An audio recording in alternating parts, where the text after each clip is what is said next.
నెల్లూరు నగరంలో పేద విద్యార్థుల విద్యాభ్యాసానికి రవాణా సౌకర్యానికి అండగా నిలిచేలా మంత్రి పొంగూరు నారాయణ కుటుంబం భారీ కార్యక్రమానికి శ్రీకారం చుట్టింది. మంత్రి కుమార్తె పొంగూరు శరణి వీఆర్సీ పాఠశాలను సందర్శించి ఏర్పాట్లను పరిశీలించడంతో పాటు విద్యార్థులతో ఆప్యాయంగా ముచ్చటించారు.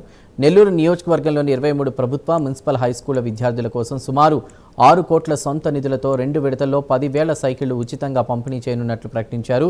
తొలి విడతలో సోమవారం వీఆర్సీ గ్రౌండ్లో 7,000 సైకిళ్లు, దసరా కానుకగా రెండో విడతలో మరో 3,000 సైకిళ్లు పంపిణీ చేయనున్నట్లు తెలిపారు. విద్యార్థుల రవాణా కష్టాలు, ముఖ్యంగా ఆడపిల్లల భద్రతను దృష్టిలో పెట్టుకుని ఈ కార్యక్రమాన్ని చేపట్టినట్లు శరణి వెల్లడించారు.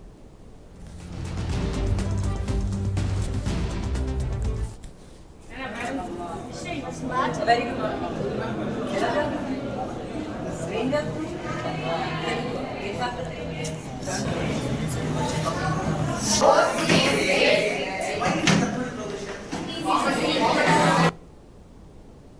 100% నెల్లూరులో నిరుపేదలు ఉండకూడదు. ప్రతి ఒక్కరూ చదువుకోవాలి. నేను చదువుకున్నాను కాబట్టి ఇంత ఎదిగాను అని మాకు ఎప్పుడో చెప్పారు. మీరు ఒక కుటుంబంగా అండగా ఉండాలి అని.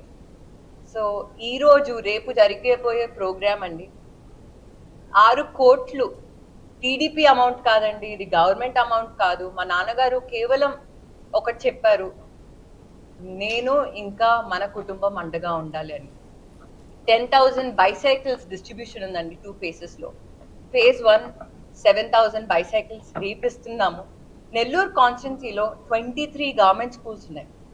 ఆ 23 గవర్నమెంట్ స్కూల్స్లో ఉన్న పిల్లలకి, హై స్కూల్ పిల్లలకి మేము రేపు సైకిల్స్ ఇవ్వడం